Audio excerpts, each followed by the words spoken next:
Well, welcome everybody, and I am really happy to be here with you today. I love this topic, and I think it's a great topic for this month. And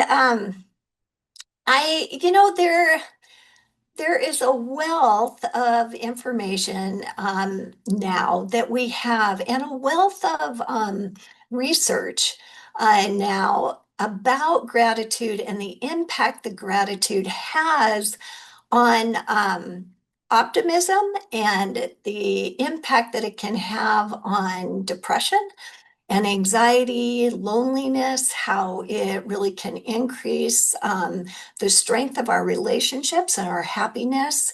And yeah, and so I am just really interested in sharing this with you with the intention of inspiring you around a gratitude practice because we can actually grow um, in gratitude and um, and impact our lives in the ways that I'm talking about. So, and then I don't know how many of you are familiar with positive psychology, but positive psychology looks at, it's actually a science as well. And they do a lot of research and it looks specifically at well-being, the science of well-being.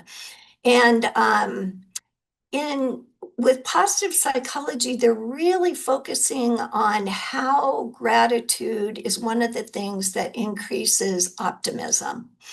And that's one of the questions I get as a therapist a lot from clients is just wanting to learn how to increase optimism. Most people will not say that they're a pessimist, they'll say they're a realist. But either way, you're looking more at the glass half empty than the glass half full, right? And so this is a way to look at what is there rather than isn't there. So yeah, and then I'm really interested in also hearing from you, from anyone who wants to share kind of what your experience has been with practicing gratitude. So I'd like to start with something that seems rather obvious of just defining gratitude and what it is. I think we would all agree that gratitude is part of every culture around the world. It is considered a key component of society, and but what actually is it? And even if you look at this picture as kind of, giving you some information, would anyone like to just kind of throw out some things? You can either unmute yourself or you can put something in the chat of um, how do you see gratitude? What do you see it as being? And is it something that can grow? Is it something that can be practiced? Think of it as focusing on things that are good rather than things that are bad or could be better. Beautiful. Yeah, that's great. Anyone else? In the comments, you have people saying being content, grateful for blessings in life, um, thankfulness for all the things we have. Yeah, that's beautiful. That's beautiful. Okay, so let's take a look at, I want to start off with how it's defined by Robert Emmons because he is actually seen as um, the expert in the science of gratitude. And he's out of, excuse me, the University of Davis. And so the way he defines it, and this is after a lot of the science of doing science around this, is that gratitude is an affirmation of goodness, which someone said. We affirm that there are good things in the world and gifts and benefits that we have received. And we're recognizing that the sources of this goodness are actually outside of ourselves. So we're acknowledging that other people and or a higher power, if you're of a spiritual mindset, has given us many gifts, big and small, to help us achieve the goodness in our lives. So you can see by this definition that it really highlights our interdependence. It highlights our connectedness, right? That we are connected. We're part of this web of connection in the world that brings about the good in our lives, and that we're not operating alone in the world. Um, After a lot of years of research, also, Robert Emmons has said that he sees gratitude as a relationship strengthening emotion. And it's because it calls us to look at how we're being supported by one another, how we're both being supported and affirmed, and how we do that for each other. Um, Okay. So I also want to look at the definition of gratitude from positive psychology. And because this is where you really see optimism coming in and honing that skill of being more optimistic. Gratitude is seen as the state of being where you exist in appreciation for what you find valuable in life.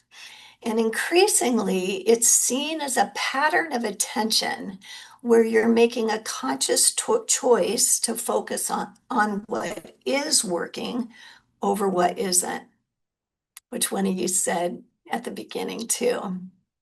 Okay, so you're really you're honing in on where the glass is half full. Okay, the science again is showing us that there are three types of gratitude. The one is an affective trait, which just means that someone has an overall tendency to be grateful in their disposition. Um, all three of these can grow.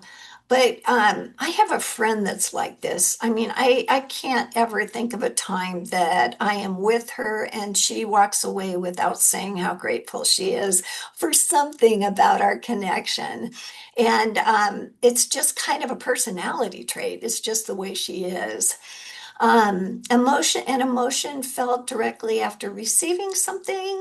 This is how we typically think of gratitude. You know, someone gives us flowers or something like that, or a gift. We usually feel gratitude and we express gratitude. And then the last one is a grateful mood that can rise at times either organically or it can be practiced. And that's what we're going to be talking about. So what does that mean that it happens organically? This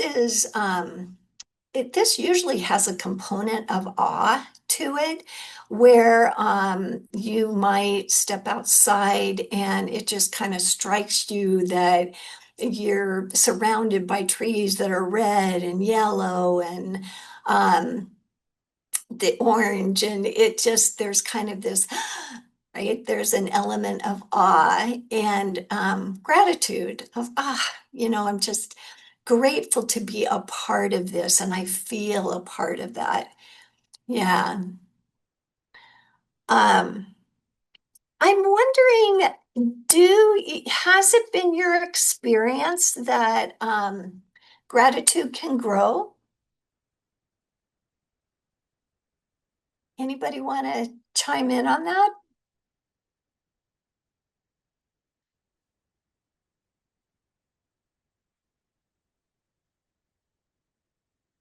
Okay, so let's go on and I want to, on this next slide, I want to look at some of the cultural challenges that gratitude practice can have an impact on. The reason that I think that this is so important is that these tend to be things that we can see as a personal shortcoming. And when we do that, we get down on ourselves or we feel isolated and alone. And those are the kinds of things that feed a more depressed mood.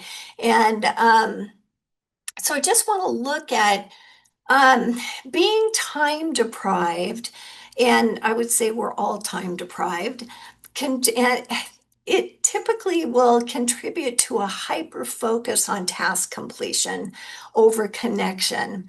So when we're deprived of time, we have our to-do list. There's a push. We feel under stress. We feel pushed to get our tasks completed, and it overrides connection, and it can make people feel really alone. Also, kind of this living out in front of yourself rather than being in the present. Unless you're in the present, it's very hard to be grateful. It's just, you can see how it's not going to be there because we don't see what's going well unless we pull our attention back. Okay. So when you're out in front of yourself, there's anxiety, there's worry, that kind of thing, then gratitude is going to be less present. Being grateful is going to pull you back in. Um, when we focus on problems and pessimistic thinking, as you know, I'm sure our brain has a negativity bias. We are wired up that way to survive. And this kind of pessimistic thinking, or what we often think of as more realistic thinking, focusing on our problems all the time, um,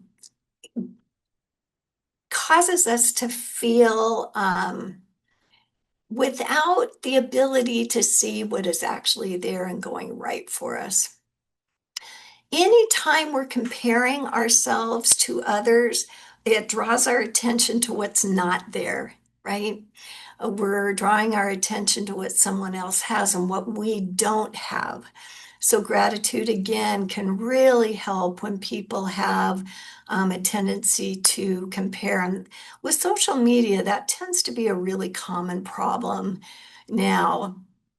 And then, without question, the research is pointing to how gratitude practice helps a depressed mood, anxiety, and loneliness.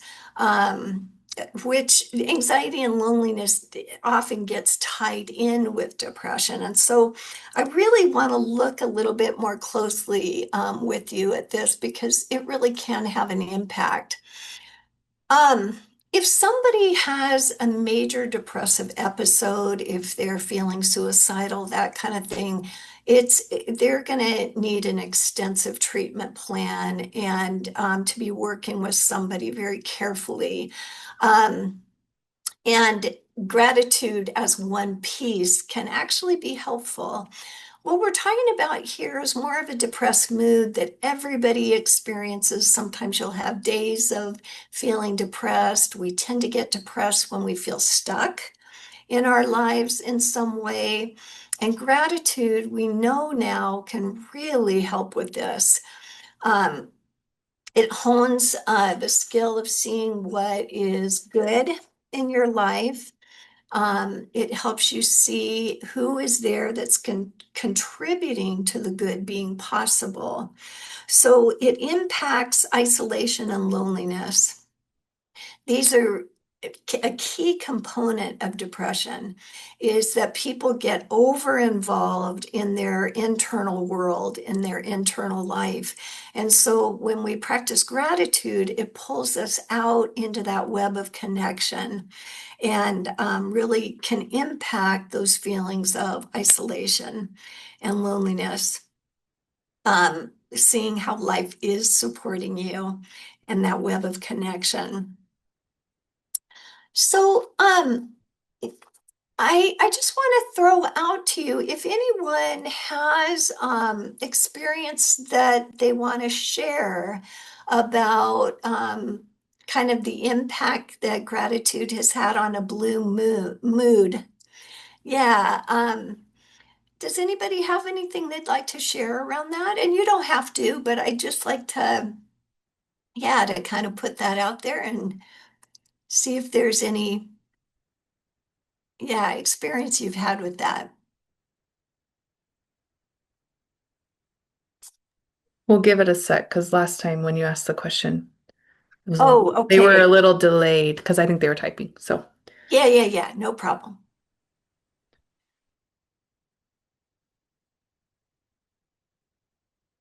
I'll say one. Yeah. Hi, Charlene. Hi, Judy. Thanks. So my mom was in an abusive relationship with my stepdad, Yeah. and emotionally and financially. And she's always been very grateful for everything. She kind of taught me that whole aha and awe moments for anything. Like just she would point them out when we were little. So I Oh, know she was like that. But after going through kind of a depression and when my stepdad did pass away this year, she has said she has no room for negativity. Not only did she almost lose her life, but from a heart issue, but now she says, I hope that people don't think that I'm being a Pollyanna, but I just try to see the good in people and just try to see how I can help them and how it's not about me, it's about everyone else. Even though she does take care of herself now. So, anyway, that's an example, and she is just my hero. I love that. I love that. That's absolutely beautiful. And gosh, what a great influence early in your life, right? Yeah, around that. Thanks so much for sharing that. Anything else come up? Someone said, when I am more mindful of practicing gratitude, I list things that are good and slowly, deeply breathe in and out on a 5 count. Oh, that's beautiful. I love that. Yeah, And then that's someone else said, sometimes when I have those negative thoughts, the kind that's about something I can't change, I will think about 3 things I'm grateful for, and it gets my mind off the stressful thought and helps my mind to make new connections. oh God, that's so great. Yeah, that's fantastic. Yeah. It's creating balance, right? Yeah, it pulls you out and it creates some balance. That's beautiful. Yeah. And then Anything else? that's Yeah. it. That's it. Yeah, great. Thanks, Heather. Okay. All right. So what I would like to do is I'd like to share with you the outcomes of the studies of on gratitude but a lot of times people are interested, they kind of want to do a deeper dive and they want to look into the studies themselves or how they were actually done. And so that's the reason that I listed them here, the people that have done the primary work on gratitude research. So again, it's Robert Emmons that I mentioned earlier. He's kind of the leading expert, and he's out of the University of California, Davis. Michael McClough is at the University of Miami. And then Martin Seligman is considered the father of positive psychology, and he's done a lot of the work, a lot of the research on what creates a meaningful life and well-being for people, and that one of those things is gratitude. And so he's done a lot of the gratitude research as well. So, yeah, and let's look at what the studies actually show. So here are some of the outcomes of the gratitude research. That people feel happier and they have a better outlook on life overall. That there's an increase in the quality of sleep. So actually, if anybody has done a sleep study or worked with a professional that does cognitive behavioral therapy for insomnia, using gratitude is one of the main ways that they help people deepen the quality of their sleep, and even having them do gratitude practice when they wake up in the middle of the night, because again, it highlights connection rather than usually when people wake up and they're anxious, they're feeling alone in the world, and kind of like the weight of the world is on their shoulders, and that gratitude, yeah, it just shows you again what's there and who's there. Um, there's, as we were talking about, a decrease in depression levels overall. There's also a correlation between gratitude and kindness, that people get kinder um, as when they practice gratitude. They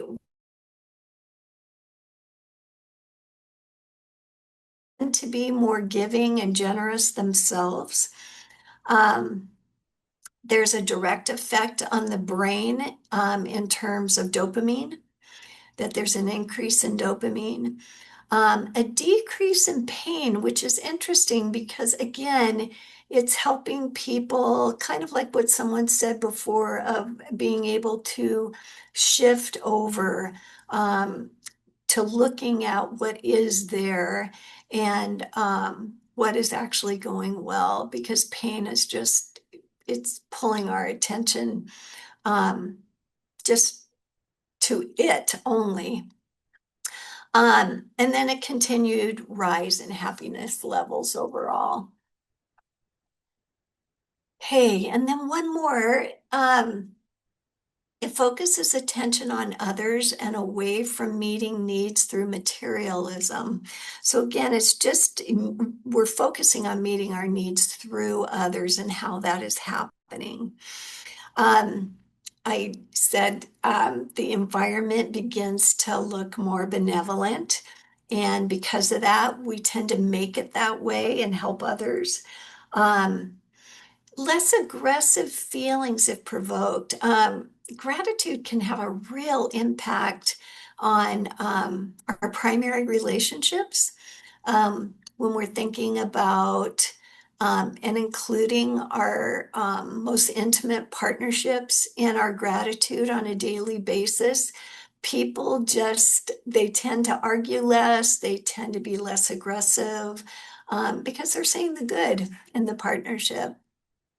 So it improves relationships overall. It's correlated to being less critical, both personally and toward other people, and less punishing, more self-compassionate.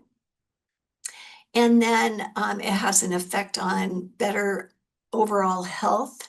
It's bringing down cortisol levels and that kind of thing. And then this last one, I just think it's interesting. It's a specific gratitude tool that is used. It gets talked about a lot in classes where they're looking at happiness and increasing happiness because it's a tool of writing a letter, a full letter to someone that has had a real impact on your life but has never really been adequately thanked. And what the research showed is when people do this, there's actually a significant increase in happiness levels, and it lasts. It lasts like 1 to 2 months. It's really interesting. So it's a very effective tool. Okay, so let's talk a little bit about some of the practices that can cultivate gratitude. And then I would love for us just to take a little bit of time and share different practices that you have done. People often do kind of this first one, like 3 things that you appreciate and their causes. And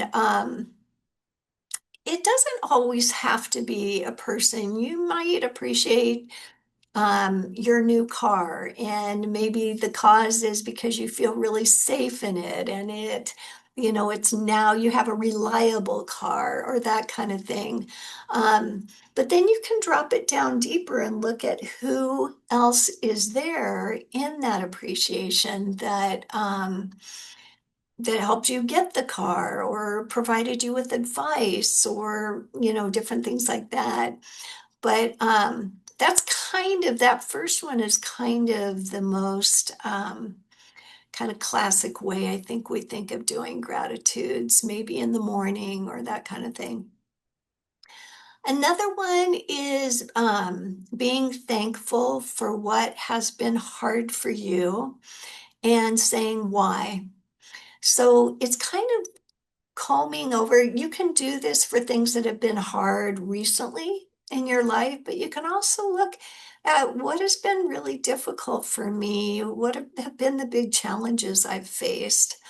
And if I actually look at that with gratitude and say, I'm grateful for that in my life. um, and look for the whys behind that, it can have a real impact. Another one is expressing gratitude for how the mundane in your life has made things easier for you. So, these are things when we talk about the mundane, we're talking about things like washing dishes or the kind of the things that we take for granted, doing laundry, going grocery shopping, things that are kind of routine in our lives that we do over and over again. And we can forget really quickly um, how these have made a difference or made life easier for us. And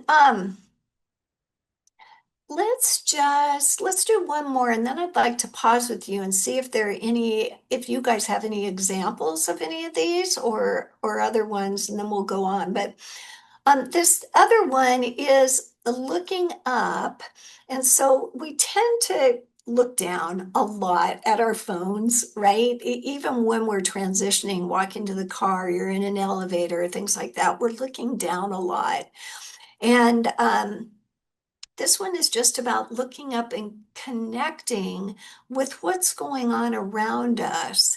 And in particular, just sometimes it's the magnificence of nature, but sometimes, recently I was walking through a parking garage that was all open and it had these views of the mountains that, because it didn't have walls on it, that were amazing. They were beautiful. And I thought, gosh, someone actually, this started as a drawing, as someone's drawing.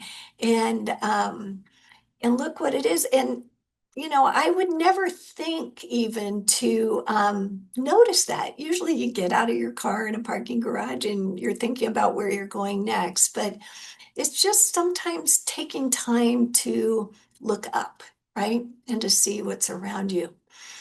But let's take a little pause here, and I'd love to hear from you guys if you have examples of any of these, like the one I just gave you, or things in your life that these remind you of, or yeah, anything come up? I'll share one. Yeah. I had a surgery that went a little bit south and left me more incapacitated than I wanted to. So the dishes piled up, the laundry piled up. And so I was incredibly grateful that I was not a pioneer Oh, and didn't have to wash dishes by hand, didn't have to do laundry by hand, that I had air conditioning, that I had a comfortable place to be, that I had um, transportation to where I needed to go so I didn't have to walk everywhere. And so it was just really kind of eye-opening to be stuck at home, um, not yeah. able to do a lot, but having all of those creature comforts to make it easier. God, that's a perfect example. I love that. Yeah.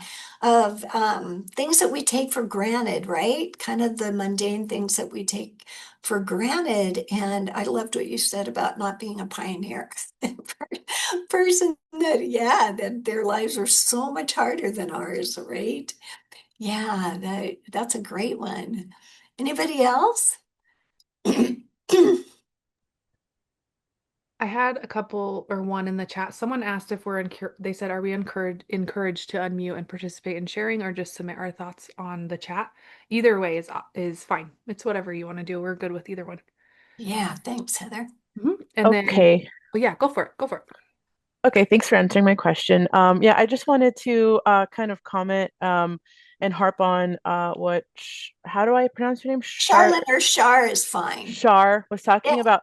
I actually love that we have this webinar, this meeting, because I've been talking about gratitude and optimism and how it goes hand in hand. And I personally have felt it has made such a huge impact on my own personal life and my mental health.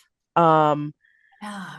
there are so many things that we can complain about or look at negatively, but each time that I personally look at things in a positive way and I'm more optimistic, things just go better. And I don't know if you want to call it manifesting or if you're somebody of faith, but either way you slice it, I feel like there is so much power that positivity has. And it should definitely be studied because every single time that, like I said, I have looked at things or I've approached things with positivity, Yeah. that positivity just it's almost like infectious and it just like grows, you know. It's like whatever that positivity touches, it just gets better. And anytime I approach things negatively, that also has power, and it affects whether it's a situation in my life or whether it's an opportunity or whether it's a circumstance. It makes that negativity and that behavior or that negative thought makes that situation that much more worse. But if I approach everything with positivity and if I just literally say the words, it'll be okay, and I have a feeling something good will come out of this, and it does.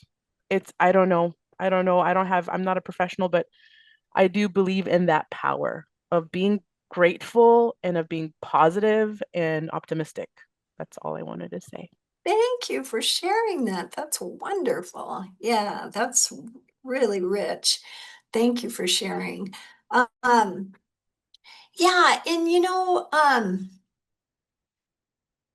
because you were talking a lot about positivity and optimism too. And one of the things that I want to say is that sometimes people, somebody mentioned this earlier too, that sometimes people see being positivity as being sort of Pollyanna-ish or and that's why that's a big part of why I want to share with you the research around gratitude, because it is a way of shaping our attention to be optimistic, to be more, it's not that we're kind of forcing ourselves to be positive. What we're actually doing is it's always there.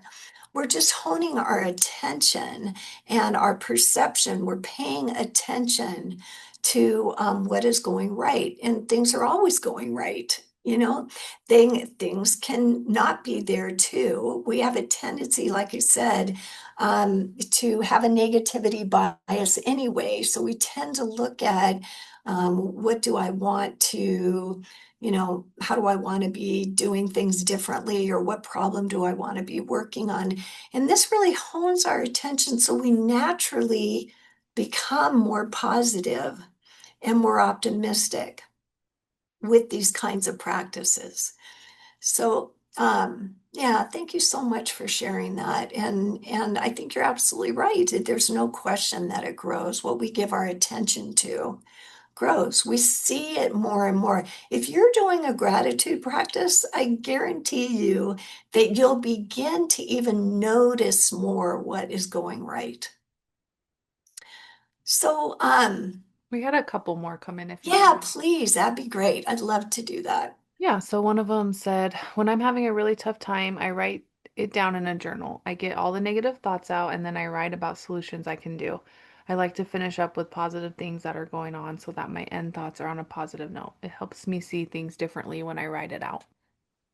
That's fantastic. That's really, really great. Yeah. Because, yeah, you're just working through the feelings, right? You're giving your attention to the feelings that are coming up for you, working it through, finding solutions, and then ending on what is there, and ending on that interconnection, right? That's beautiful. Okay, and then we had another one that said, this helps me stay in the moment. So when I get the gloves out to beat myself up, I use gratitude to stop it and remember to love myself. Oh, so fantastic. Yeah, thank you so much for sharing these. They're really great. Yeah. Do you want me So, to keep reading them? yeah, please. Yeah, that's great. Okay, so the next one is the think of each thing coming to you is a day in a day as a gift part makes me think of how people have described looking at your day like a sports game. One bad part of your day isn't your whole day. You can pause, re-strategize, and go on to the next, in quotations, quarter or half of your day with a new mindset. This can be viewed longer term as well on weekly, monthly, seasonally, yearly perspectives as well. It helps to focus and shift perspectives to gratitude towards restarting and not focusing on whatever just went wrong. Oh gosh, I love that. That's fantastic. Yeah, Someone these are so great. said, Yeah, I just want to say thank you so much, and I'll let you continue, Heather. But thank you so much for sharing because you guys are bringing in some additionally really great ideas for practice. Yeah, go ahead, Heather. sure. So one says, I saw a tip once to pick a mundane object you own and treat it like a gift. It made me a lot more grateful for everything in my life and not take them for granted. I love that. Yeah. Someone said, I personally hate the winter and cold, but I have been focusing on how grateful I have been for the extensive good/warm weather that we've had lately in Utah. Yeah, that's wonderful. Yeah. And then I think there's two more. Someone said that is a really good message. It is so easy to see the negative. There's negative stuff everywhere every day, and it takes a minute to stop and take a look at the other side of things. For example, I am one of the few people that I know that really likes winter. I'm ecstatic to see new snow. Others may see that as a bad thing. I need to remember to look for good. I love that. Yeah. Good. That's so And wonderful. and then someone said, I like to look for the gifts in the detour. Sometimes life or your drive to work gives you construction or backups, but the change in direction can give you great opportunity for something good. A great view, a cute dog, or safety. Exactly, exactly. I love that. It's just wonderful.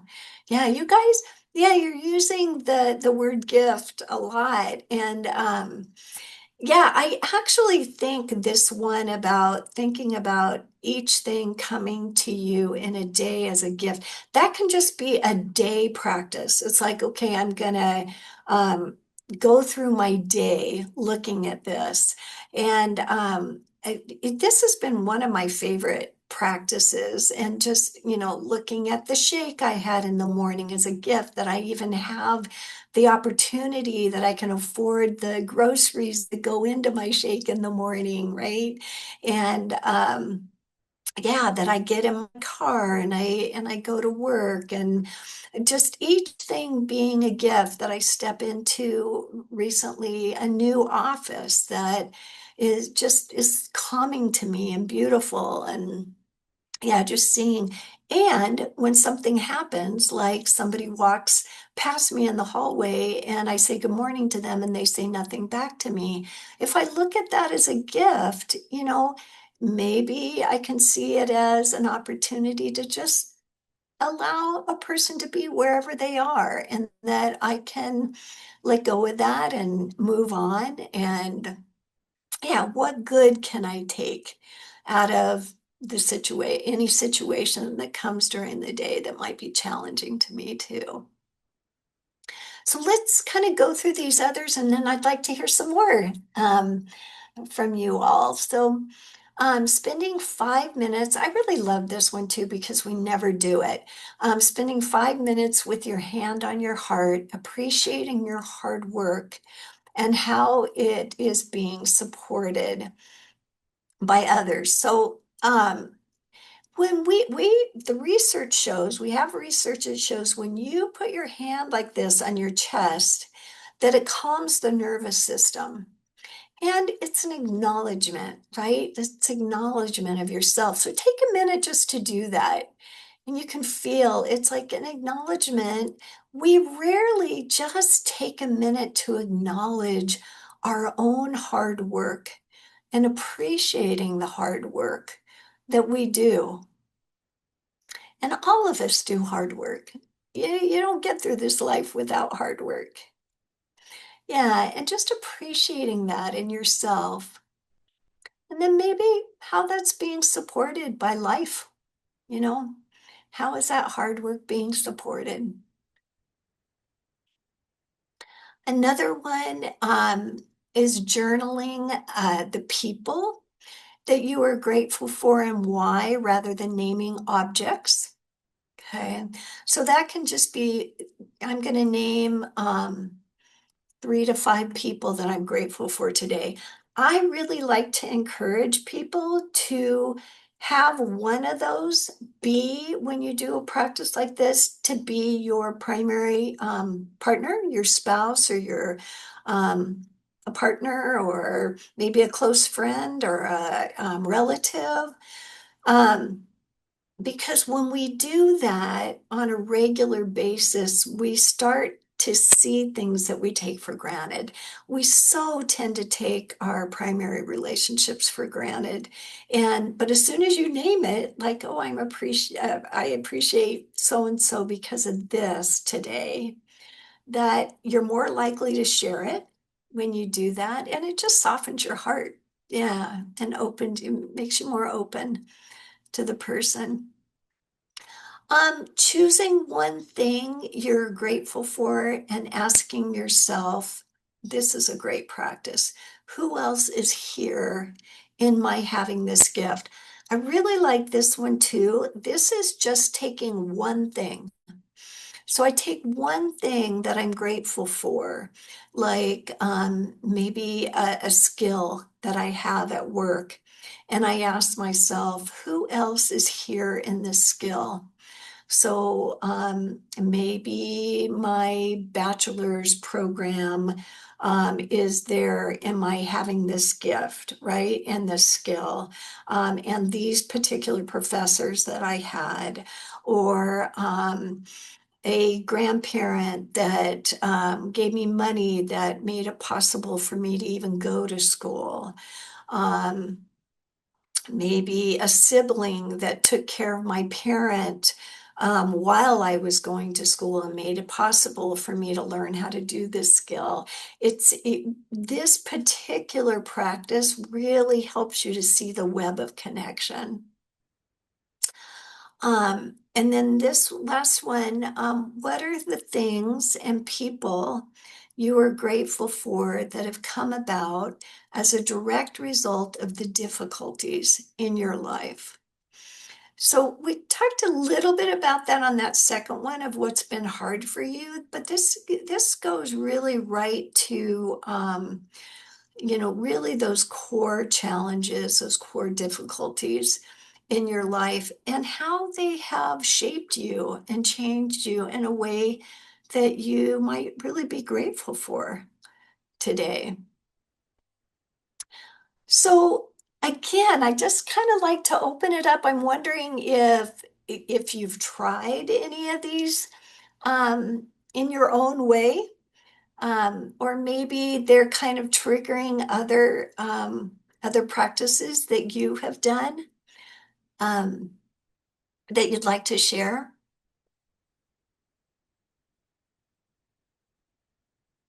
Just take your time. Yeah. So I while they're writing, oh, go ahead. Did Yeah. someone unmute I themselves? share things that I'm grateful for with my friend. We used to do it quite often, and Great. um, then we kind of got out of the habit. And she's like, "Hey, I need you to do something for me." I'm like, okay, what?" And she's like, "Hey, from time to time, send me, things that you're grateful for, because that helps me realize the things that I'm grateful for." Oh, I love that. I love that. And are you talking about things you're grateful for in each other? No, not Yes. necessarily. Yeah.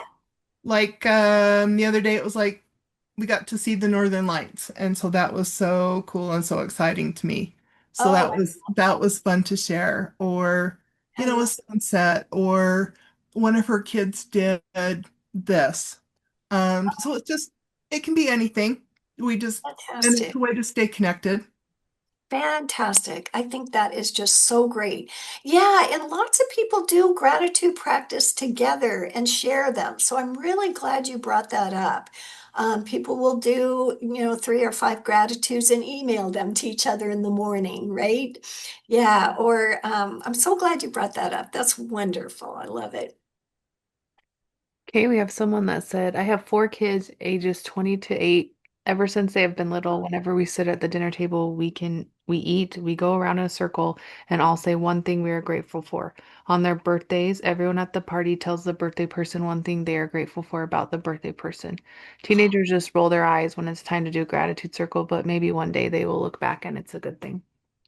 Oh, I love that. I really love that. I love that birthday ritual. That is just beautiful. Yeah, that's wonderful. Thank you for sharing that. Yeah. And then the next one was they said, well, I was not going to bring this up publicly, but over the weekend I had an extreme event happen where my stepson started the house on fire. He has some mental issues, and we are just thankful we all got out and are still alive. The physical things can be replaced. Oh, that, yeah, that's wonderful.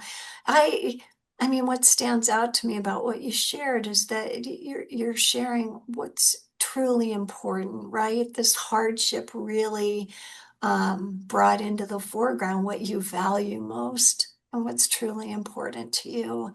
That's lovely, and thank you for, yeah, thank you for sharing that. Okay, then we have, I feel like what we consume also plays an effect on our gratitude. If you're on your phone regularly, social media can affect just how grateful you can feel, and most people are portraying perfectionism on there, which is not realistic. So paying attention to what we are seeing and reading and reminding ourselves that not everything we see is exactly what it seems can be helpful. Really helpful. Thank you for bringing that, yeah, for bringing that up. Yeah, that's really important. Remember that anytime, what social media can do is it really invites us to compare. And when we compare, we're giving our attention to what's not there, right? Rather than what is there. So I'm really glad you brought that in again. Yeah. Go ahead, Heather. Okay, and then someone said, I like to send cards to friends and family in the snail mail expressing my gratitude for them, which is cute. That's a wonderful practice. I love it. Yeah. Yeah. And someone's shared their takeaways from it. So incorporate daily gratitude practice, write letters of gratitude, share gratitude. Let's see what else. The note taker did that. That's funny. Let me Yeah. just read AI to you guys. Sorry.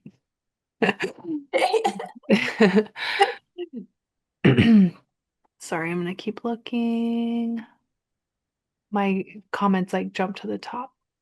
Someone said, I am grateful I was able to take off work when my dad became sick and passed away 3 months ago.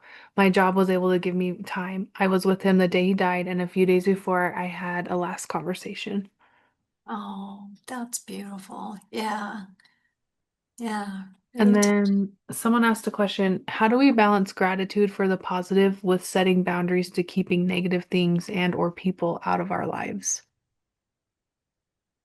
hmm. Yeah, okay.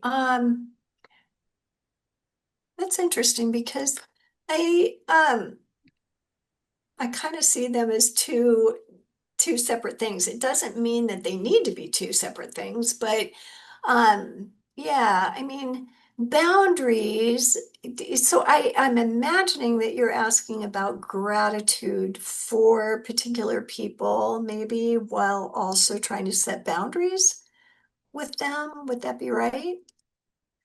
Or and you I don't have think, to, yeah. I don't know. They haven't written back, so write back if you want to clarify that. But how do we balance gratitude for the positive with setting boundaries, keeping negative things or people out of our lives? I was gonna just chime in. Sorry. I Yeah, don't know if that's please. okay.